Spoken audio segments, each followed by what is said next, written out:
Hello everyone, welcome to my channel. मैं हूं प्रज्ञा और आज के वीडियो लेक्चर में हम जो है क्लास 9 ज्योग्राफी का chapter 4 the rivers of India and their drainage system, इसके एक्सरसाइजेस देखेंगे। तो इससे पहले के जो 3 चैप्टर्स है उसका एक्सप्लेनेशन, उसके क्वेश्चन आंसर्स के वीडियो मैंने ऑलरेडी चैनल पे पब्लिश कर दिए हैं। अगर आपने वो वीडियोस नहीं चेकआउट किए हैं तो वो वीडियोस आप पहले चेकआउट कर लीजिए, आपको नहीं तो चैप्टर 4 के क्वेश्चन आंसर तो समझ में नहीं आने वाले।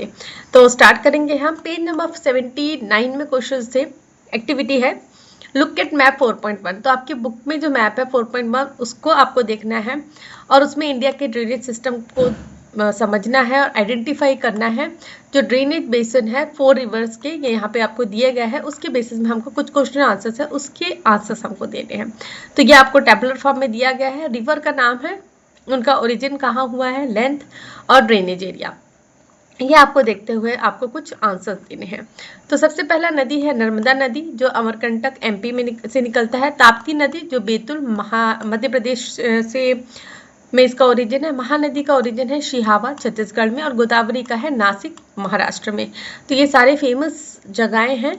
उसकी लेंथ आपको दी गई है और ड्रेनेज एरिया दिया गया हुआ है। तो आपको बताना है कि ये जो ड्रेनेज बेसिन कौन सा है इसका। तो रिवर नर्मदा का ड्रेनेज बेसिन क्या है, अरेबियन सी में है। ताप्ती अरेबियन सी में जाती है। तो नर्मदा और ताप्ती ये वेस्ट फ्लोइंग रिवर्स है, और महानदी और गोदावरी आपकी ईस्ट फ्लोइंग रिवर्स है। तो ये बे ऑफ बंगाल बेसिन में जाकर समाहित हो जाती है। पेज 82 में दिया गया हुआ है look at the physical map of Chhattisgarh and answer the following. तो आपको फिजिकल मैप देखना है छत्तीसगढ़ का और कुछ आंसर्स के जवाब देने हैं। तो place of origin of Mahanadi, तो महानदी का ओरिजिन अभी हमने देखा जो सिहावा है धमतरी डिस्ट्रिक्ट में, वहां से ये निकलता है।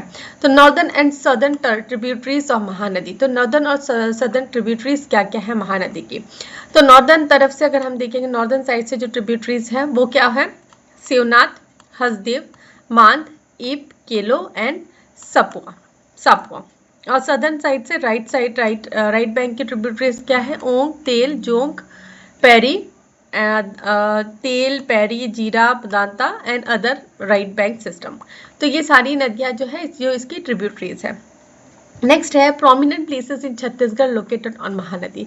तो महानदी के जो रिवर जो बहती है उसके पास में जो मेन जो जगह है उनके नाम आपको बताने हैं। तो सबसे पहला है रायपुर, तो कैपिटल है और एक मेजर अर्बन सेंटर है छत्तीसगढ़ का, located near the reverse eastern portion on it's upper course. तो अपर कोर्स वाला जो जगह है वहाँ पे अपर कोर्स, जो नदी का 3 कोर्स होता है, हमने जैसे चैप्टर में देखा, अपर कोर्स, मिडिल कोर्स और लोअर कोर्स। तो अपर कोर्स वाले एरिया में रायपुर है। उसके बाद धमतरी से तो उद्गम ही हो रहा है, तो एक सिग्निफिकेंट टाउन है वहाँ जहाँ से महानदी रिवर जो है वो ओरिजिनेट होती है सिहावा हिल से।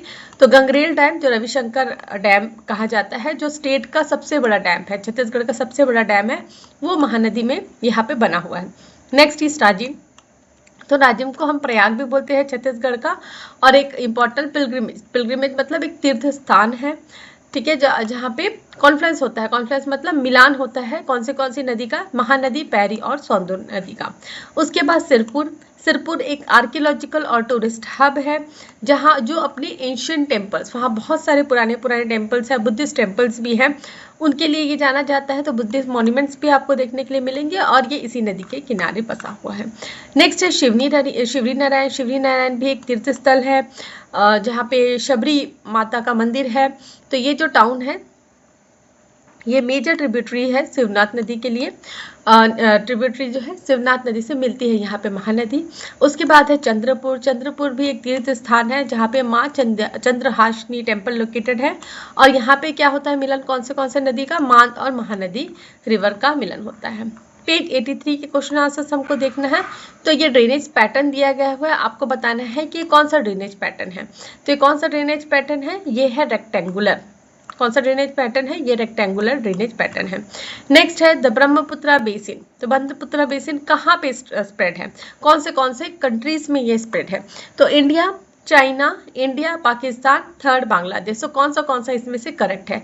तो ऑप्शन 1 और 3 करेक्ट है। तो ये इंडिया, चाइना और बांग्लादेश, ठीक है, इंडिया, चाइना और बांग्लादेश में होके बहती है। तो first and 3 are correct. Which river form Sundarban delta, तो कौन सा रिवर सुंदरबन डेल्टा फॉर्म करता है, तो गंगा नदी। गंगा नदी जो है सुंदरबन डेल्टा फॉर्म करता है। Next is Hirakud is India's longest dam, on which river it is located, तो हीराकुंड जो है इंडिया का सबसे लंबा डैम है और ये डैम जो है वो महानदी नदी पे, महानदी जो नदी है उस पे बना हुआ है। नेक्स्ट क्वेश्चन है explain what is mean by drainage and drainage system, तो ड्रेनेज का क्या मतलब होता है और ड्रेनेज सिस्टम का क्या मतलब होता है। तो ड्रेनेज अगर हम कॉमन अगर लैंग्वेज में हम उसकी बात करें तो ड्रेनेज का क्या मतलब होता है, पानी का निकासी। मतलब कहीं पे भी अगर पानी जमा है तो उस पानी को हम बाहर कैसे निकालेंगे, वहां से पानी बाहर कैसे निकल रहा है। अगर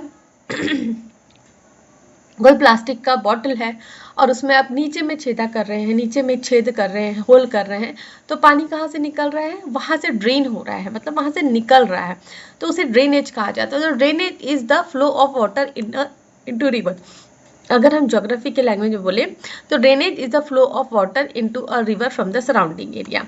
तो किसी भी एक सराउंडिंग एरिया है वहां पे से नदी में पानी जाना, इसको क्या कहा जाता है, ड्रेनेज। ठीक है, drainage is the flow of water into river.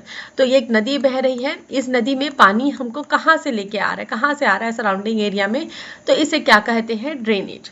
तो it depends on gradient of the land and surface features of that land.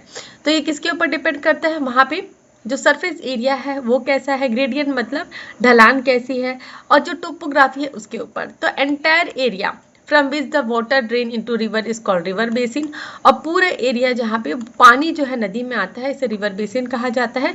तो मेन रिवर और इट्स ट्रिब्यूटरीज, तो मेजर रिवर्स और इनके ट्रिब्यूटरीज क्या फॉर्म करती है, एक ड्रेनेज सिस्टम फॉर्म करती है, जिसे क्या कहा जाता है, ड्रेनेज। हर एक नदी का अलग अलग ड्रेनेज सिस्टम होता है, जिसे हमने डीपली एक्सप्लेन किया है चैप्टर में। तो अगर आपने चैप्टर का वीडियो नहीं देखा है तो आप चेकआउट कर सकते हैं। नेक्स्ट है describe the features of upper course of a river. तो जो अपर कोर्स होता है रिवर का उसके बारे में हमको पता करना है। तो features of upper course of river are, तो सबसे पहले क्या है, स्टीप स्लोप्स।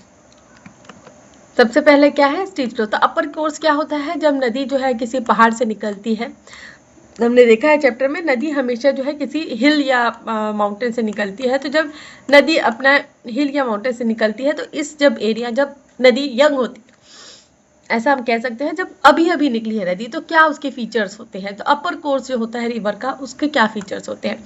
तो सबसे पहला steep slopes. The river flows over very steep gradients giving it high speed and energy। तो नदी जो है एक पहाड़ से निकल रही है और जब पहाड़ से इस तरीके की निकल रही है तो वो क्या होती है, एक चढ़ाव से नीचे बहती है। तो इससे क्या होता है, उसकी स्पीड भी ज़्यादा होती है, उसके पास एनर्जी भी ज़्यादा होती है। फास्ट फ्लोइंग वाटर, अब स्टीप स्लोप से निकल रही है तो पानी भी तेज बहाव के साथ होगा। तो water moves rapidly due to gravity acting strongly on steep terrain. तो वो पानी जो है तेज बहाव से नीचे गिरता है, क्यों, क्योंकि ग्रेविटी के बारे में हमने साइंस में पढ़ा है। तो ग्रेविटेशनल फोर्स के कारण वो बहुत ही स्पीड से निकलती है और जो स्टीप टेरेन, स्टीप मतलब जो खड़ी चढ़ाई है वहां से नीचे गिरती है। वर्टिकल इरोशन, तो रिवर जो है नीचे बहते बहते क्या करती है, वर्टिकल इरोशन करती है, जिससे वैली फॉर्म होता है। तो river cut down into its bed deepening the channel more than widening. तो जो है नदी जो है वो बहुत ज़्यादा गहरी होती है, डीप होती है, क्योंकि वो अपने साथ वर्टिकल इरोशन का जो प्रॉपर्टी है उसको लेके आती है।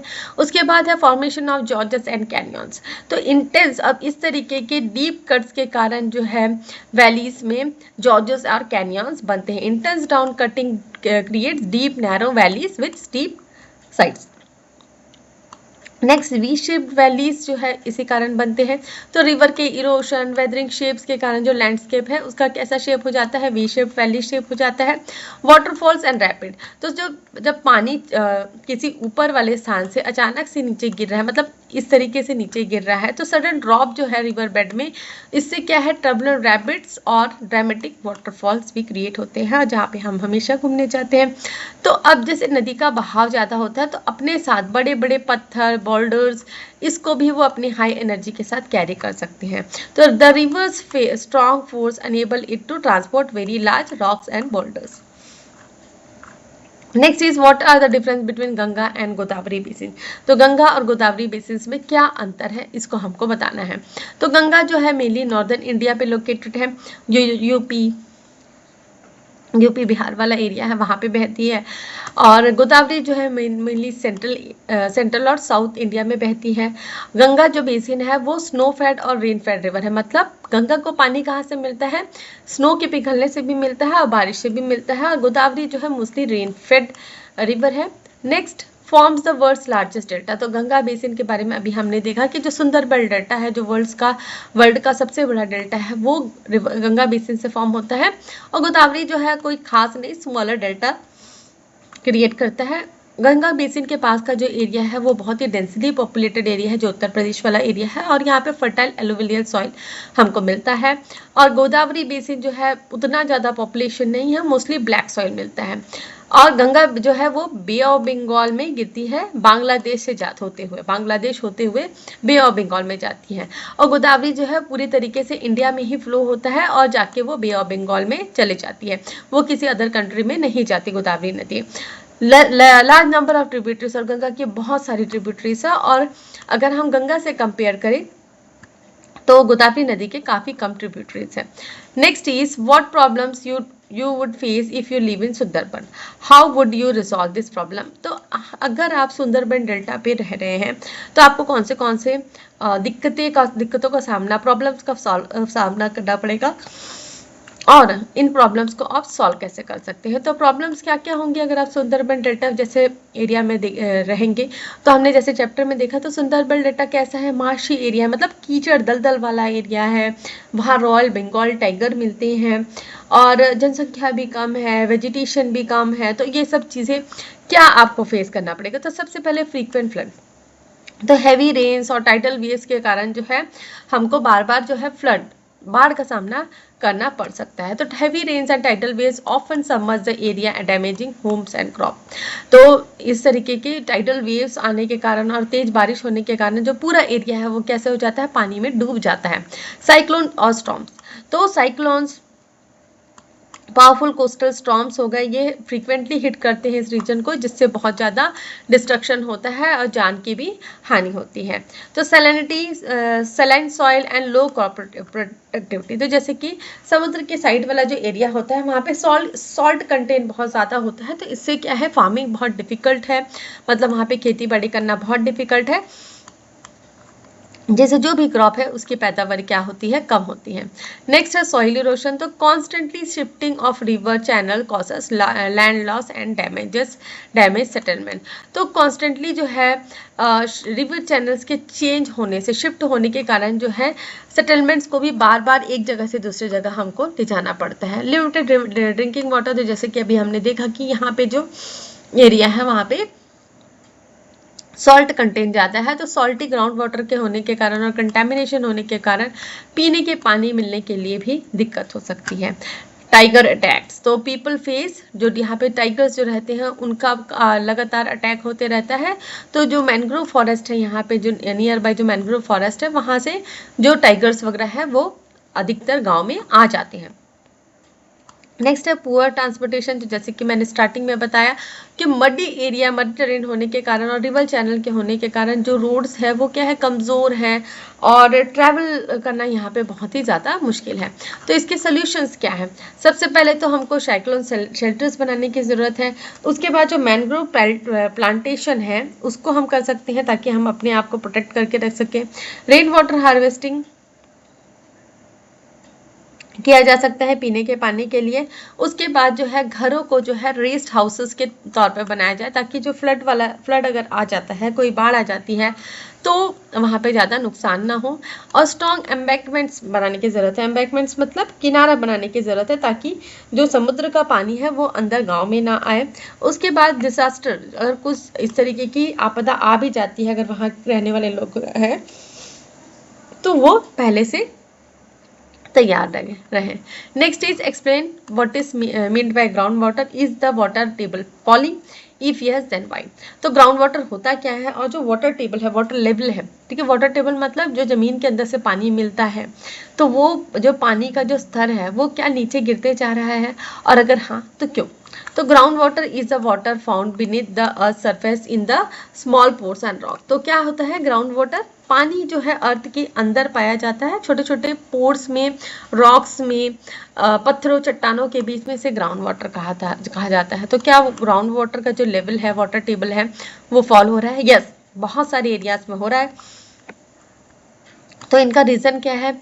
तो एक्सेसिव पंपिंग फॉर एग्रीकल्चर। तो एग्रीकल्चर, खेती में सिंचाई की व्यवस्था के लिए बहुत ज़्यादा पानी जो है वो उपयोग किया जा रहा है। उसके बाद रैपिड अर्बनाइजेशन, मतलब शहरीकरण होने के कारण भी पानी की कमी हो गई है। शहरीकरण में क्या होता है, देखिए बड़े बड़े बिल्डिंग्स बनते हैं, सीमेंटेड और मेटेलिक रोड्स होते हैं, तो ये पानी को एब्सॉर्ब कहाँ करेंगे? बड़ी बड़ी बिल्डिंग्स हैं, मेटेलिक रोड्स हैं, पूरे ड्रेनेज सिस्टम के साथ में, तो वहाँ पे पानी को एब्सॉर्ब करने का कोई भी वो नहीं होता। तो इससे भी जो है वाटर लेवल जो है वो कम होते जा रहा है। डिफॉरेस्टेशन, जंगलों को काटा जा रहा है। उसके बाद रिड्यूस रेनफॉल कम हो गया है, ये सब के कारण बोरवेल्स का ज़्यादा यूज़ हुआ जा रहा है, और वाटर मैनेजमेंट जो है पुअर है, इसके कारण जो है हमको जो वाटर टेबल है वो कम होते जा रहा है। Next is how did Hiware Bazar people resolve their water scarcity problem. तो वहाँ पानी की जो कमी थी, तो हावी बाजार जो गांव है, हवडी बाजार, वहाँ के लोगों ने इस प्रॉब्लम को कैसे सॉल्व किया? तो कैसे सॉल्व किया? सबसे पहले उन्होंने क्या किया? ट्रेंचेस बनाए जिससे जो काउंटर है हिल्स का, वहाँ पे पानी को रोका जा सके और जो सॉइल इरोशन है उसको कम किया जा सके। उसके बाद उन्होंने डैम्स बनाए जिससे कि पानी को स्टोर करके रखा जाए एग्रीकल्चर के लिए। उसके बाद उन्होंने पर्कुलेशन टैंक्स बनाए, जो रेन वाटर है उसको एक गड्ढा में उन्होंने इकट्ठा किया, और जो ऐसा गड्ढा जिसमें पानी जो है अंदर सीप हो सके। मतलब पर्कुलेशन, मतलब ऐसा, पर्कुलेशन का मतलब ही क्या है? जिसमें पानी सूख जाए। तो इस तरीके के लूर्स बॉर्डर स्ट्रक्चर से उन्होंने ये सब बनाया। उसके बाद उन्होंने पेड़ उगाए, गांव के दोनों साइड जो रोड्स हैं उसके दोनों साइड में उन्होंने ट्री प्लांटेशन किए, और ट्री प्लांटेशन जो फॉरेस्ट में भी उन्होंने जाके किया। बैन लगा दिया कि कोई भी पेड़ नहीं काट सकता, और ग्रेसिंग जो है उसको भी, ओपन ग्रेसिंग जो है उसको भी लिमिटेड किया गया, मतलब डिक्लेयर किया कि नहीं, अब नहीं करना है, बैन है, टोटल बैन कर दिया ओपन ग्रेसिंग। ओपन ग्रेसिंग का मतलब क्या होता है कि हम अपना जो भी लाइफ स्टॉक है उसको जाके हम कहीं पे भी हम चारा दिला दिए, तो वो क्या करते हैं, पूरी घास को वहाँ से उखाड़ के खा लेते हैं। अगर घास नहीं रहेगी तो जो सॉइल का स्ट्रक्चर है वो लूज हो जाएगा, तो इससे भी क्या होगा, सॉइल इरोशन हो जाएगा। ठीक है, उसके बाद जो है उन्होंने बैन कर दिया कि बोरवेल्स यूज नहीं करना है, और जो कल्टीवेशन है जिसमें ज़्यादा पानी लगता है जैसे कि बनाना और शुगर केन, इसको भी उन्होंने बैन कर दिया। तो जिससे जो है उनकी जो पानी की दिक्कतें हैं वो क्या हो गई, कम हो गई। तो यहाँ पे हमने चैप्टर 4 के क्वेश्चन आंसर्स भी कवर कर लिए हैं। तो मैं आशा करती हूँ कि आपको क्वेश्चन आंसर समझ में आए होंगे। क्वेश्चन आंसर्स बनाने में बहुत मेहनत लगती है, तो वीडियो को एक बार लाइक शेयर करके मेरा जो है आत्मविश्वास को जरूर बढ़ाइए। और अगर आप चाहते हैं कि मैं और भी वीडियोस बनाऊं तो मेरे चैनल को सब्सक्राइब कर लीजिए, बेल नोटिफिकेशन को भी ऑन कर लीजिए, ताकि जब भी मैं नई वीडियोज़ डालूँ तो आपको नोटिफिकेशन मिल सके। और कमेंट में ज़रूर बताइए अगर आपको कोई वीडियो चाहिए तो। Thanks for watching.